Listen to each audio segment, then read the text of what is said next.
왕이 된 아비멜렉의 비극에 대한 주의 말씀을 증거합니다. 저는 한국사의 역사를 통해서 개인마다 다 견해가 다르겠죠. 어느 것이 비극이냐? 명성황후가 일본 낭인에 의하여 죽어갈 때, 그죠? 일본 깡패들이 아니었습니다. 건달들이 아니었고, 사실은 그 낭인들은 나중에 보면 일본의 외무대신들, 정무대신이 되는 최고 엘리트층이었습니다. 그러니까 반 이상은 엘리트층이고 반 이상의 행동대원, 이른바 건달들이었습니다.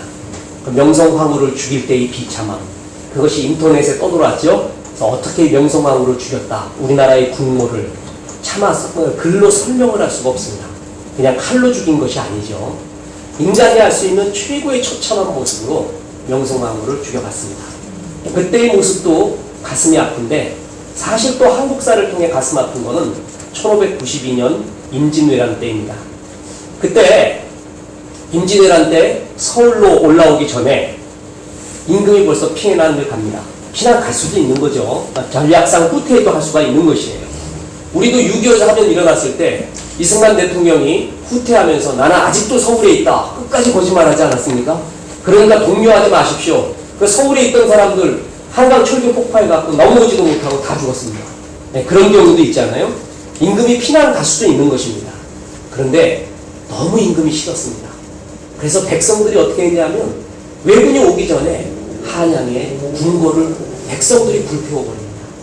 그리고 왕자였던 임해준과 순화군을 잡아다가 일본군 외장 가토 기요마사에게 같이 바쳐버립니다. 얼마나 왕자와 임금이 싫었고 불신에 빠져 있었으면 그런 일이 일어났습니다. 참 이걸 보고 정말 슬픕니다. 나라가 위기에 처할 수도 있고 힘들 때도 있어요. 그러나 그 지도자의 받는 있는 이 불신, 사실 임진왜란 2년 전에 조짐이 이상해서, 그래서 선조는 황윤기를 통신사로, 김성희를 부사로 해서 도요토미 히데요시를 만나게 합니다. 둘이 보고를 하죠. 황윤기는 뭐라고 합니까? 히데요시의 눈에 광채가 있고 담력과 치략이 있습니다. 반드시 더 큰 일을 도모할 것 같습니다. 그랬더니 김성희는 뭐라고 합니까? 도요토미 얼굴이 쥐 같다. 그러니까 그런 인물이 아닙니다.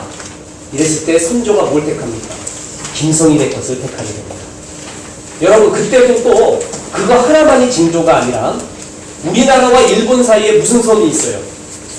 쓰시마, 대마도가 있죠. 사실 대마도가 임진왜란 전까지요, 우리나라 쪽에 가까운, 우리나라에 붙으려고 하는 경향이 많았습니다. 그래서 대마도의 군주가 어떻게 하냐면 도요토미 히데요시가 아무래도 조선을 칠 것 같습니다 하긴 그 징조가 보여갖고 4번이나 사신을 보내갖고 선조에게 말합니다.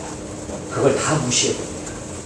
여러분, 그랬을 때 지금 일본군 15만 명이 조선을 침략하게 되었을 때 부산, 동래, 서울을 20일 만에 밀고 올라갑니다. 20일 만에. 그때 조선의 병력은 7,000명이었습니다. 그 중에 정예군은 3,500명. 나머지는 이상한 군사들이에요. 말도 못하게 다 죽어갔습니다. 여러분, 일본군이요, 저 위까지 밀려갔다가 내려왔다가 올라갔다가 내려갔다가 2번 왔다 갔다 합니다. 그걸 도로 왔던, 우리나라 도로 왔던 명나라도 2번 왔다 갔다 합니다. 4번 왔다 갔다. 완전히 그때 이 조국은 족토화되어 버립니다. 수많은 사람이 죽고 조선민 중에 80%가 죽게 됩니다. 정말 못난 왕자였습니다. 동아일보 편집국장을 지냈던, 그리고 역사학자이자 소설가인 김성환 선생은 이런 비극을 알기 때문에 무능한 통치자는 용서받을 수 없다, 이 정도로 말합니다. 그 사람 하나 때문에 얼마나 많은 사람이 죽어갔는 줄 압니다.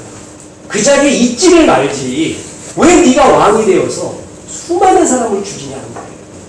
여러분, 이렇게 무능한 통치자, 신적인 확신과 왕이 되어서는 안 될 사람이 왕이 되었을 때의 비극은 이루 말할 수가 없습니다.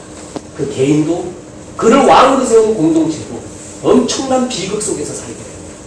오늘 본문이 그랬습니다.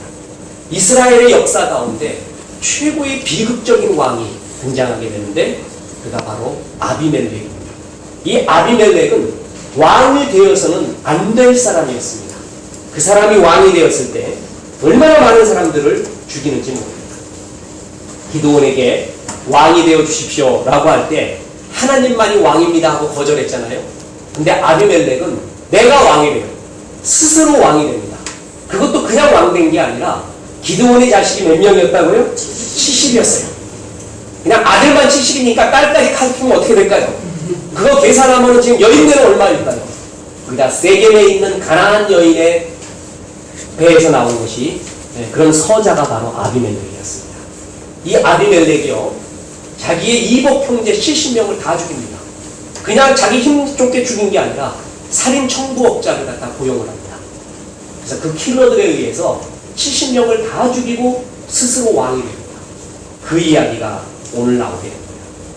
여러분, 신적인 부르심을 받지 않았던 왕, 그리고 자격이 없는 왕, 준비가 안 된 왕, 모든 것에서 아닌 왕, 그가 왕이 되었을 때 이런 비극이 일어납니다. 여러분, 이런 사람 목사 돼도 안 되고 그런 사람 리더 돼도 힘들어집니다. 이만큼 리더의 자격은, 위치는 굉장히 중요하다는 것입니다.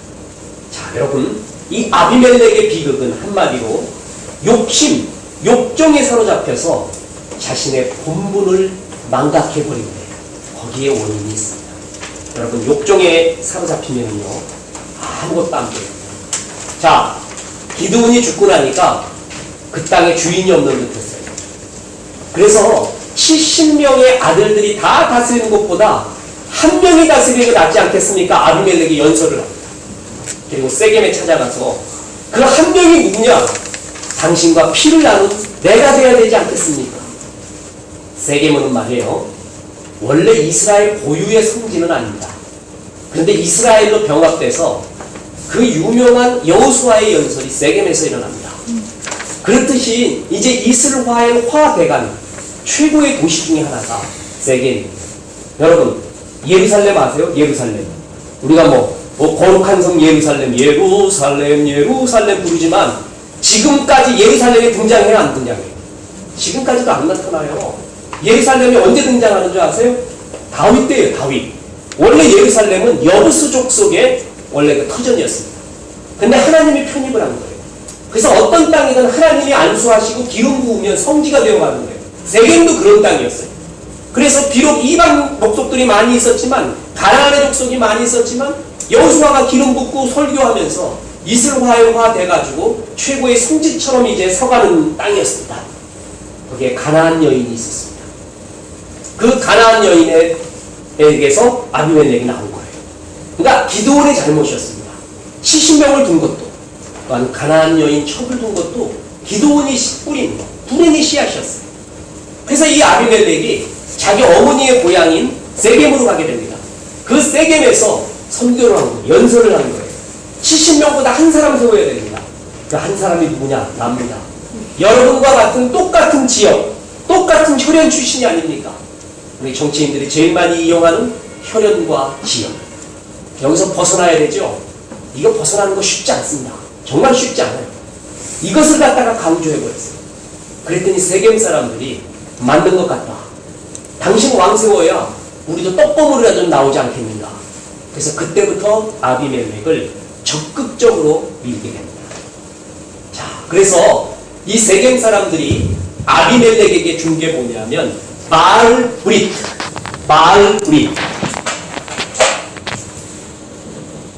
바알은 잘 알죠? 브릿이 뭐라고요? 약속이 약속. 원래는 뭐가 돼야 돼요? 여호와 브릿이에요. 여호와. 야훼 브릿이 돼야 돼요. 그러니까 하나님과 약속을 맺어야 되거든요. 근데 이스라엘은 기드온이 죽고 나자 에봇 사건 이후로 계속 바알과 브릿 약속을 합니다. 이 바알 브릿에서 은 70을 누구에게 줘요? 아비멜렉에게 줍니다. 뿐만 아니라 자기들이 갖고 있었던 상수리 기둥에서 이 아비멜렉을 왕으로 삼습니다. 이 상수리 기둥이 뭐냐면 바알 신전, 바알 섬기고 있었던 기둥입니다. 그러니까 아비멜렉이 왕이 된 것은 두 가지 이유입니다. 하나가 뭐예요? 세겜 사람들 플러스 뭐예요? 바알이에요, 바알. 이 둘을 힘입고 아비멜렉이 왕이 되게 됩니다. 기드온은 하나님이 불렀죠. 그리고 기드온의 힘의 원천이 뭐였어요? 하나님이었습니다.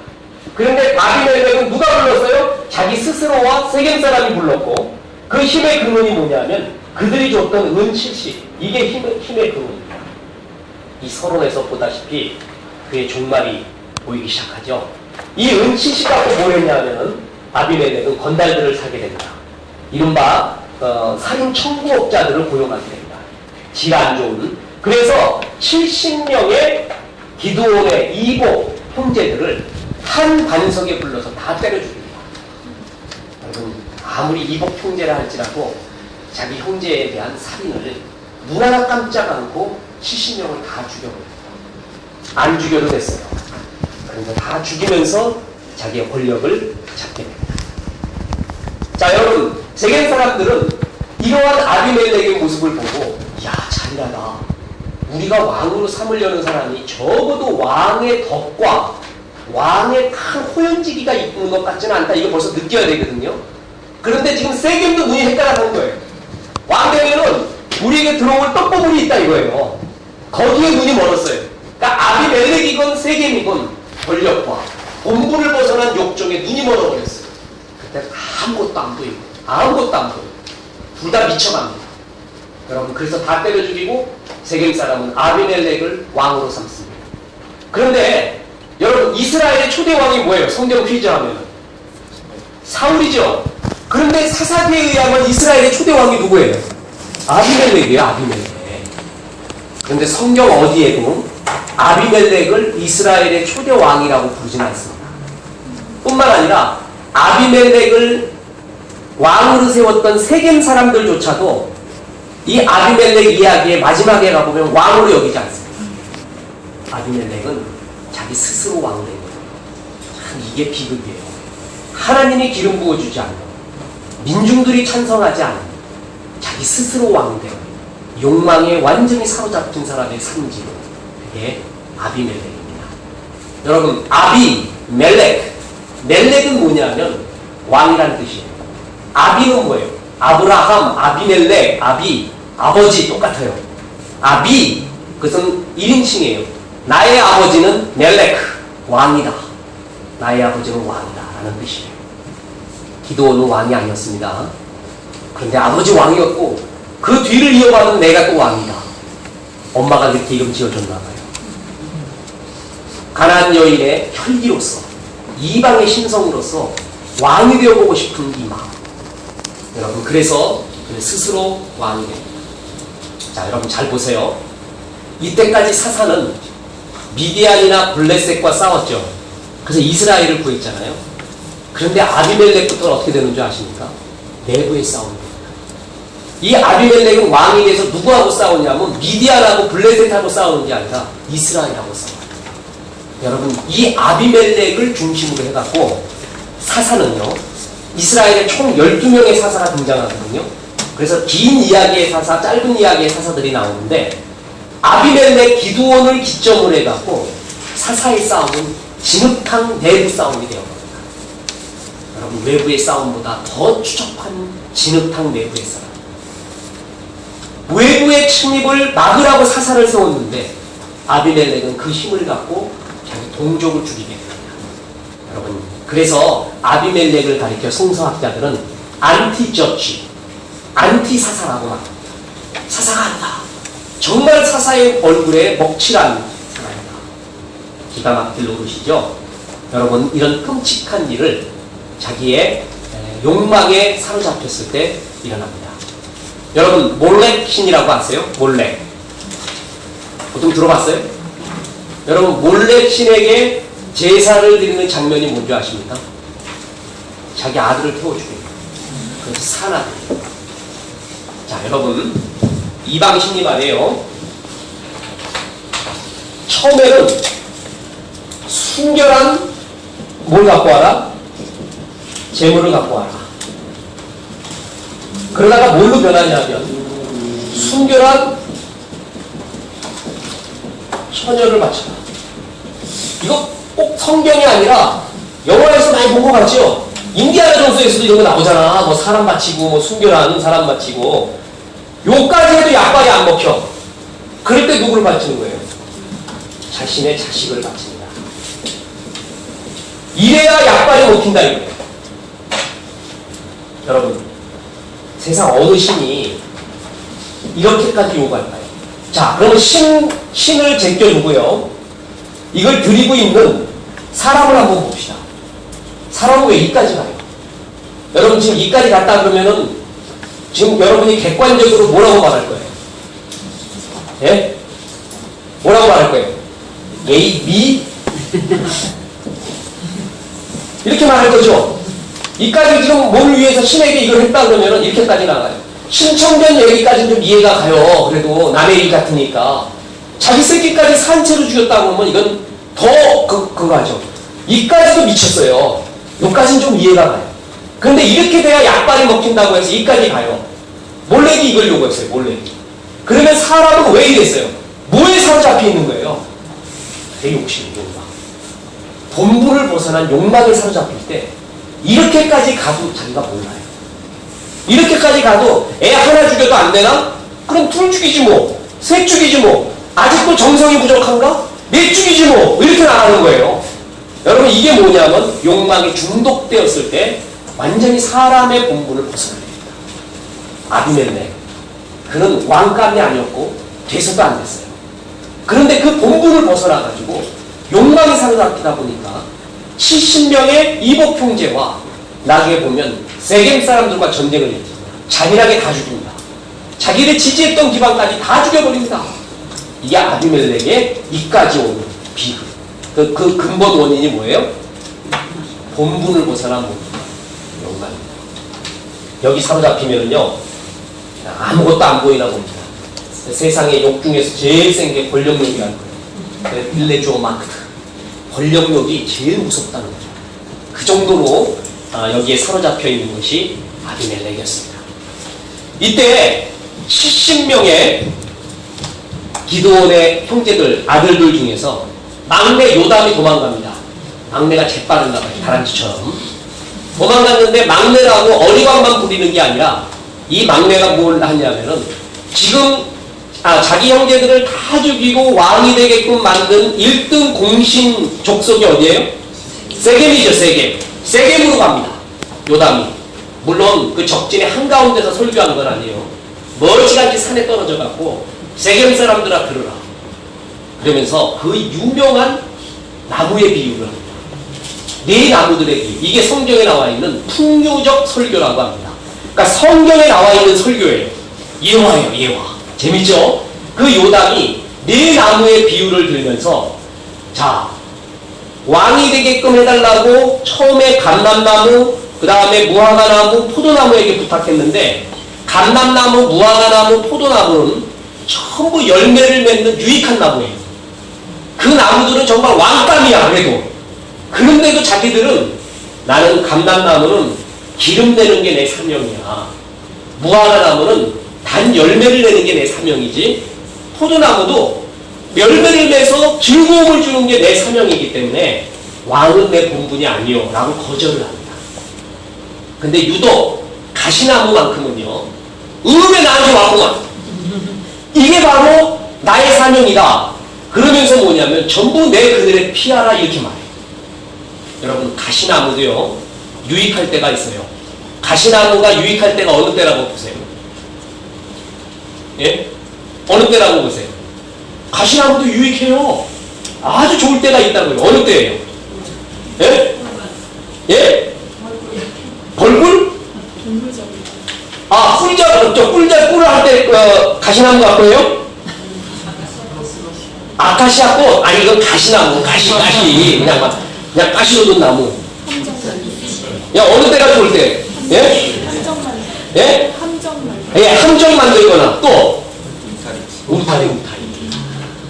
그래야지 그 울타리 칠 때는 가시나무 괜찮잖아요. 그죠? 또 사냥할 때도 쓰는 거예요. 그게 자신의 본분이에요.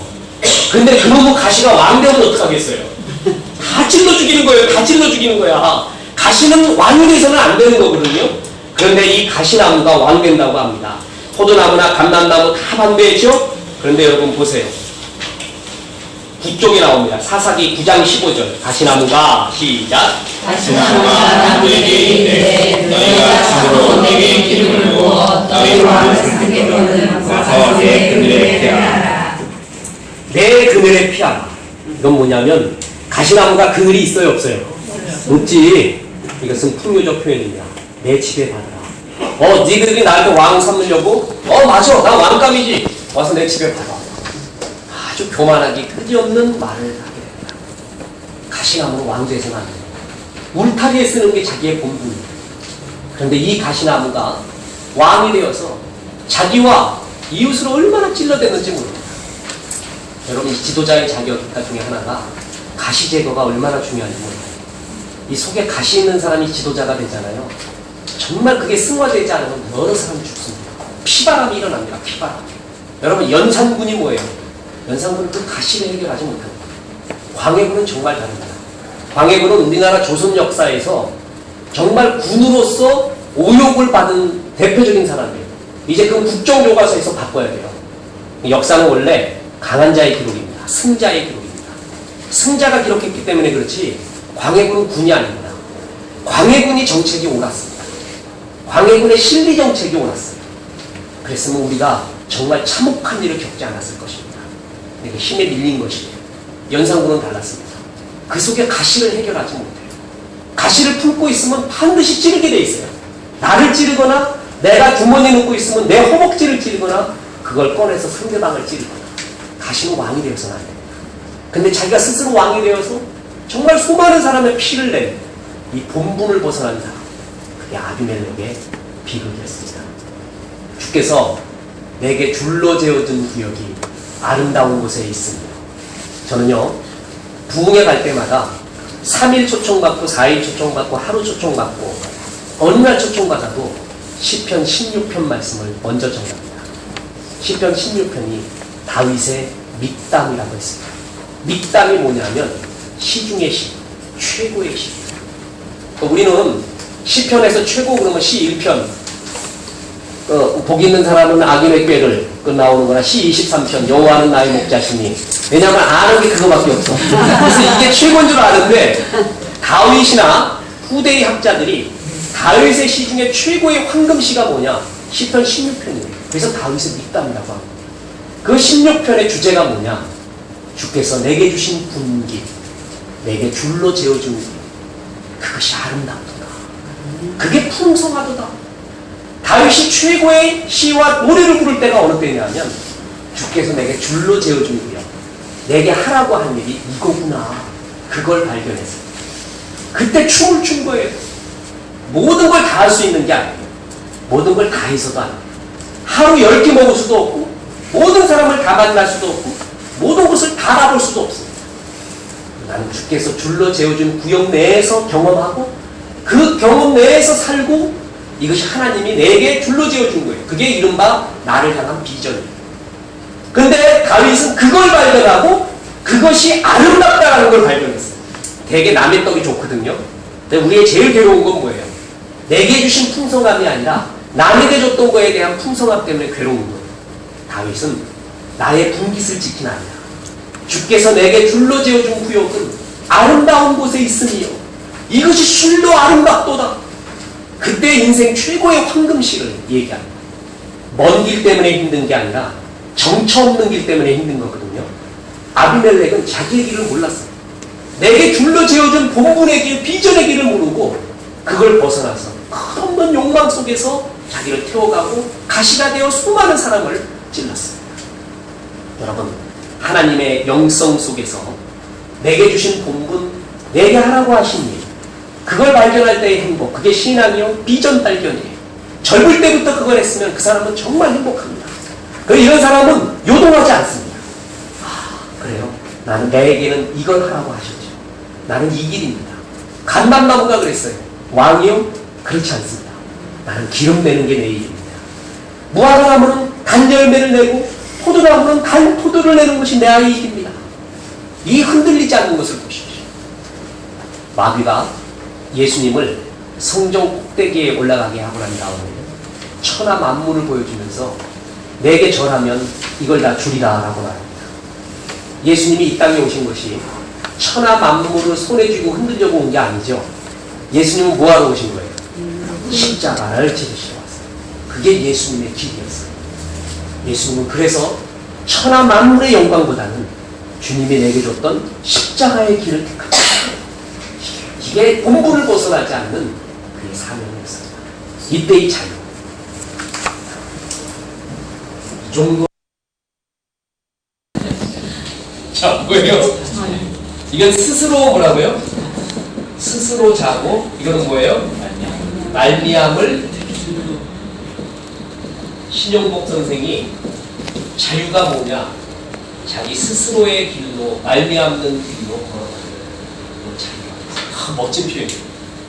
자기 스스로 말미암는 길로 걸어가는 것. 이걸 신앙적으로 말할까요?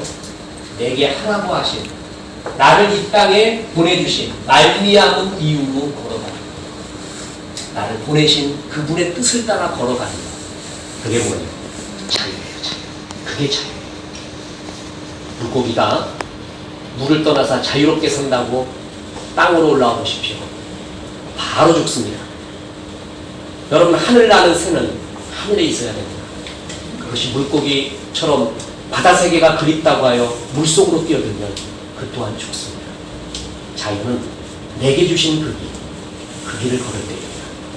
아비멜렉은 그 길보다는 욕망이 강했습니다.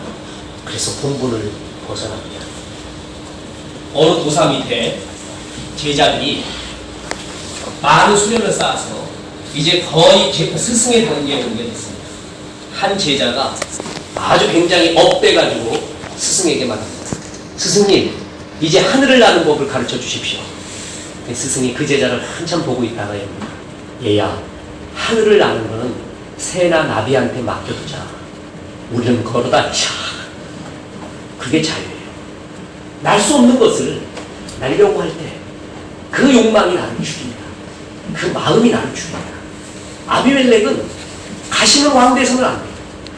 그가 그를 찌를 수도 있는 것을 알면서도 왕이 더 좋았습니다. 여러분, 본분을 벗어난 욕망. 여러분, 이것이 그를 몰락하게 만들었습니다.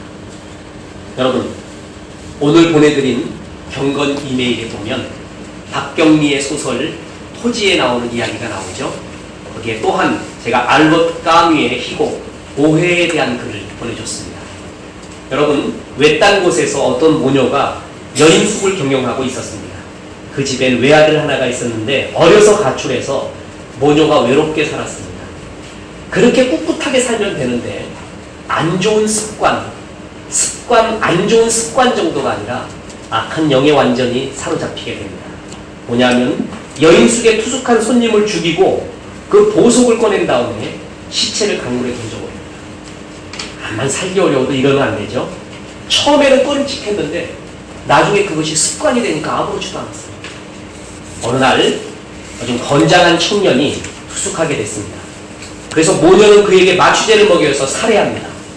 그리고 돈을 찾기 위하여 주머니를 뒤졌는데 그 지갑 속에서 신분증을 본 어머니는 기절하는 줄 알았습니다.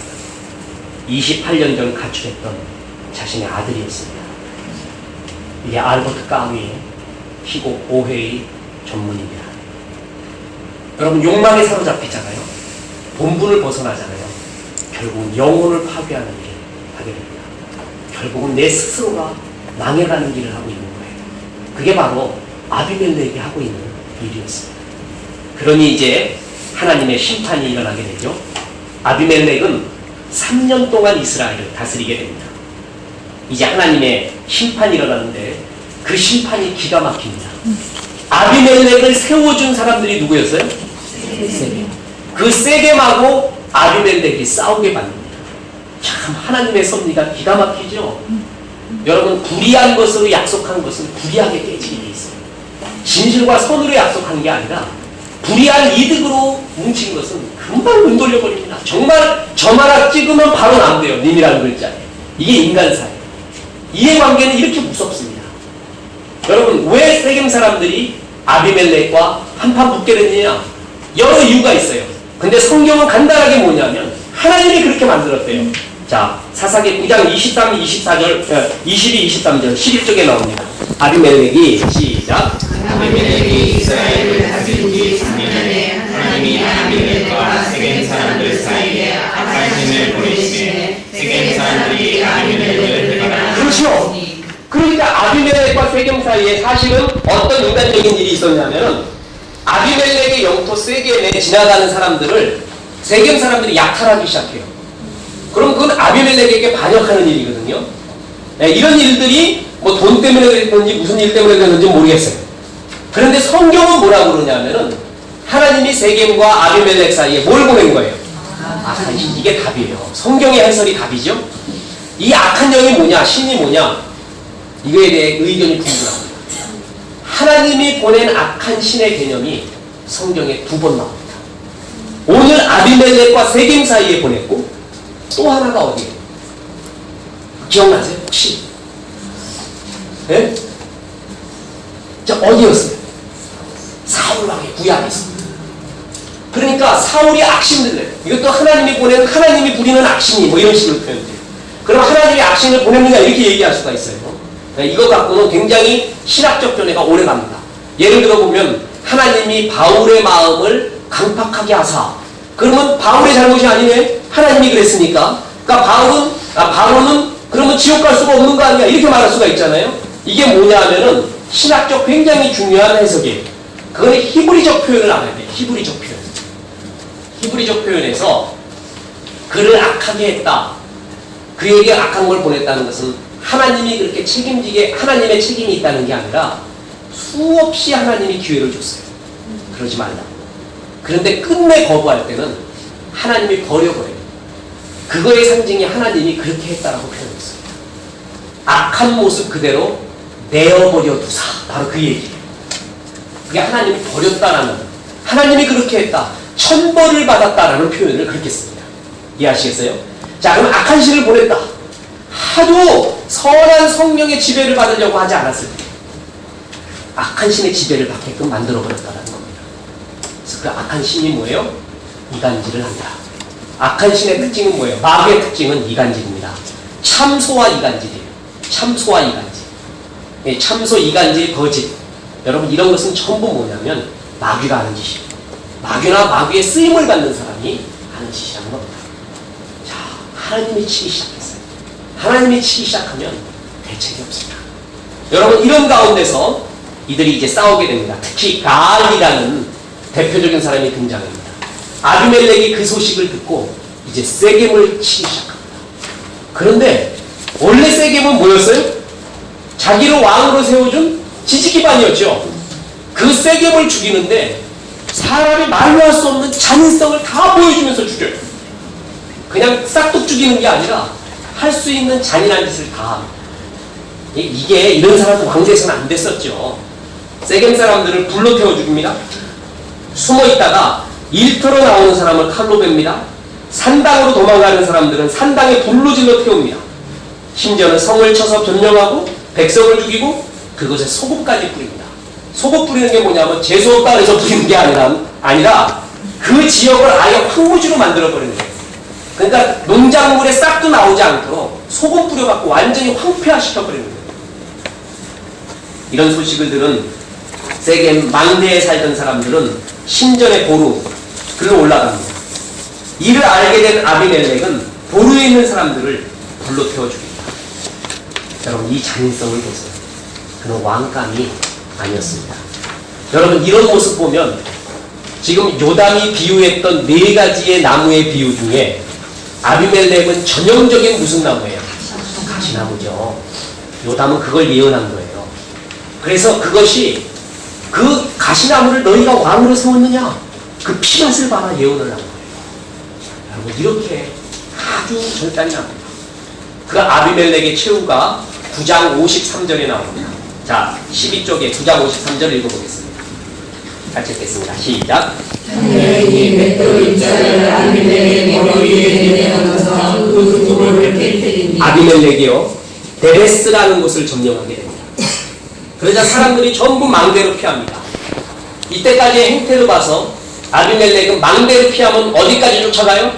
망대까지 가서 다 불러 태워 죽여요. 그래서 망대 쫓아가다가 그 위에 있던 여자가 맷돌 던져갖고 죽습니다. 여러분, 한 여인에 의해서 값싼 죽음을 당해버리게 합니다. 그랬을 때 두개골이 깨져가면서도요, 아비멜렉은 회개하지 않습니다. 끝내 자존심을 지키면서 한번 54절 읽어보겠습니다. 12쪽입니다. 아비멜렉이 시작. 아비멜렉이 자기의 경비자는 소년을 급히 불러 그에게 이르되 너는 칼을 빼어 나를 죽이라. 사람들이 나를 가르쳐 이르기를 그가 여인에게 죽었다 할까 하노라. 소년이 시온에 그가 곧 죽은 줄 알아. 내가 얼굴 팔리게 어떻게 여인이 맷돌 던져 죽었다고 왕으로서 그럴 수가 있겠느냐. 네가 나를 칼로 죽여오라. 나는 원이요 전장으로서 칼로 맞아 죽느니라. 이게 죽기 전에 할 짓이에요. 죽기 전에 뭘 해야 돼요? 회개하고 내 삶을 돌아보고 영혼을 기대해야죠. 여러분, 정말 신앙인은 현실 속에서 영혼 바라보며 사는 사람이에요. 근데 그렇지 않다면 죽기 전에라도 바라봐야지. 죽기 전에라도. 근데 죽기 전에라도 회개하잖아요. 끝내. 여러분, 베드로와 유다의 차이가 뭔지 아세요? 베드로는 회개를 했고 유다는 후회를 했어요. 후회. 사실 유다의 잘못보다 베드로의 잘못이 더 클 수도 있습니다. 예수님을 저주까지 했단 말이에요. 여러분, 저주까지 하는 것은 최고의 죄입니다. 그런데 베드로는 회개합니다. 근데 유다는 뭐예요? 끝내 예수께로 돌아오지를 않고 후회하고 자살해버리면 자살. 후회가 회개가 아닙니다. 은30을 가져오죠. 후회를 한 거예요. 다시. 그래서 이 은30을 줬던 제사장들에게 갑니다. 여러분, 그 장면이 중요해요. 성경에 숨어있는 명장면이거든요. 유다가 은30에 팔고 그냥 죽은 게 아니에요. 가책을 받은 거예요. 그래서 그 은30을 갖고 제사장을 다시 찾아갑니다. 그랬더니 제사장이 뭐라는 줄 아세요? 당신과 나하고 거래는 끝났다. 딜은 끝났다. 그 돈 갖고 가라. 그 돈 안 가질래? 그럼 여기다 던져놓고 가. 이래요. 정말 매정한 말이죠. 일만의 양심이 있어갖고 제사장 찾아가서 내가 스승을 이 돈으로 팔았어. 정말 잘한 것이요. 정말 이게 내가 할 짓이요. 말하고 싶었을 것이요. 조금나마 이 은30에 대한 공감을 갖고 있는 사람과 대화하고 싶었을 것이요. 유다의 잘못은 거기에요. 그들을 찾아갈 게 아니라 누구에게 왔어야 돼요? 예수께로 와야 돼요. 은30을 갖고 예수께로 십자가 밑에 와야 돼요. 그게 회개예요, 회개. 근데 그걸 가지고 제사장을 찾아가요. 같은 도둑놈한테 찾아가니까 그 도둑놈은 본색을 드러내는 거죠. 아, 너하고는 상관없어, 이제. 너 팔았고, 난 이 스승 우리에게 건네줬고, 난 은30 줬고, 그거 가져가. 안 가져갈래? 여기다 던져놓고 가. 간단히 이렇게 말해요. 그러니까 유다가 은30을 거기다 던져놓고 가서 목매다가 죽었거든요. 아비멜렉은 후회는 했나 봐요. 회개하지 않습니다. 이게 악인의 최후입니다. 여러분, 이 아비멜렉에 대한 평가를 주님은 정확하게 56, 57절에 이렇게 말하고 있습니다. 13쪽에 나옵니다. 시작. 아비멜렉이 그 형제 70인을 죽여 자기 아비에게 행한 악을 하나님이 다시 갚으셨고 또 세계 사람들의 모든 악을 하나님이 그들의 머리에 갚으셨으니 여룹바알의 아들 요담의 저주가 그들에게 응하니라. 그렇죠. 하나님이 아비멜렉에게 이같이 갚으셨고 또한 세겜 사람들의 모든 악을 그들의 머리에 뭐라고요? 갚았다라고 얘기하잖아요. 하나님은 한 개인만 심판하는 게 아니라 그 개인을 그렇게 자기의 이득으로서 무리 가운데, 민중 가운데 숨어서 악을 행했던 그 공동체를 향해서도 동시에 하나님이 심판합니다. 여러분, 사람이 말해요. 악을 행할 때 내 이름으로 행하면 힘듭니다. 그래서 익명으로 하거나 군중 가운데 숨습니다. 소리 지르면서 근거 없는 소리 들잖아요. 그래서 군중들이 다 부활외동을 해가지고 악을 행했어요. 하나님이 민중이라고 봐주느냐? 그렇지 않다는 거예요. 여러분, 그 민중에 대한 하나님의 심판 다 불러주기고 잔인하게 죽여요. 한 공동체를 심판할 때 하나님은 악한 왕을 세운다고 합니다. 악한 왕을 폭정 속에서 시달리게 합니다. 그것이 하나님이 한 공동체를 심판하는 방법 중에 하나입니다. 그래서 폭풍이 들어섰을 때 민중들은 돌아봐야 됩니다. 어찌하여 이런 일이 있는가? 민중 또한 죄가 있는 거예요. 그런 사람들을 어떤 문제에 콩깍지가 씌어서 세웠는가? 이유가 있는 거예요, 이유가. 그것은 선하고 정의로운 이유가 아니라 혈연과 지연과 자기의 이해관계 속에서 항상 그런 일이 나와요. 하나님은 그 민중의 죄를 그대로 간과하지 않고 카운트하고 계십니다. 얼마나 하나님이 정확하십니까? 오늘날 수많은 연예인들, 스포츠인들, 예술인들, 유명한 사람들을 죽이는 게 뭐예요? 제가 또 손연재죠. 손연재, 김연아. 네, 이런 사람들의 공통점으로 하는 말 중에 제일 힘든 게 뭐냐? 승리에 대한 스트레스, 살 빼는 거에 대한 스트레스, 인기에 대한 스트레스, 그게 아니에요. 제일 괴로운 게 뭐예요? 악플이에요, 악플. 100% 악플이라는 거예요. 왜 이렇게 사람을 죽이려고 해요? 왜 이렇게 사람을 갖다가 그렇게 죽이려고 해요? 여러분, 그 악플은요, 내 이름이 실명이 되고요, 정확하게 얼굴과 이름이 공개된 상태에서는 못해요. 민중 속의 인명으로 숨어버릴 때 하는 일이에요. 주님은 그걸 다 보고 계십니다. 다 보고 있으면서 하나님이 이것을 그 세겜 사람들의 민중 죄를 주님은 심판하신 거라고 분명히 얘기하고 있습니다. 이스라엘도 심판받았습니다. 기드온 이래로 에봇이나 숨기고 하나님이 주셨던 부흥의 불씨를 스스로 꺼버리며 바알 브릿이나 하고 앉았고, 이랬을 때 하나님이 이스라엘 그리고 아비멜렉 스스로 그를 적극 좋았던 세겜 모두에게 심판을 내리시는 모습을 여기에 볼 수가 있습니다. 그렇습니다. 주께서 내게 하라고 한 본분이 뭔가, 주께서 내게 주신 사명이 뭔가, 그것이 아름답습니다. 여러분, 조금만 기도해 보면 압니다. 이것이 내가 정말 해야 될 일인가? 내 본분을 벗어난 일인가? 내 본분 속에서 하는 일인가? 여러분, 그것을 벗어나 욕망에 사로잡힐 때 우리 또한 아비멜렉이 될 가능성이 많이 있습니다. 이 세상은 그 아비멜렉과 같은 사람이 얼마나 많이 스치고 있습니다. 그가 내뿜는 그 가시로 말미암아 얼마나 많은 사람이 찔러 죽어가고 있습니까? 우리도 그런 모습이 될 수 있습니다.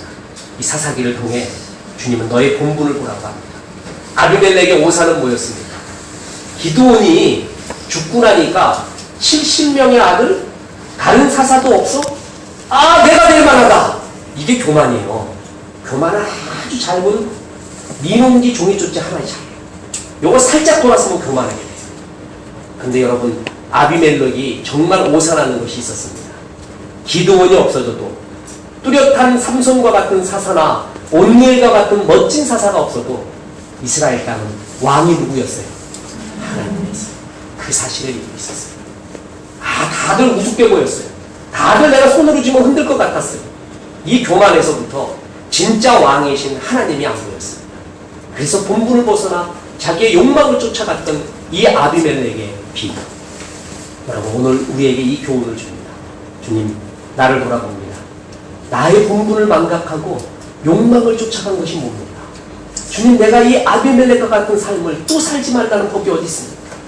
이 교훈을 늘 마음에 새기고 가시나무 되지 마시고 감람나무, 포도나무, 그리고 무화과 나무 되시기를 주 예수의 이름으로 축원합니다. 기도하겠습니다. 하늘에 계신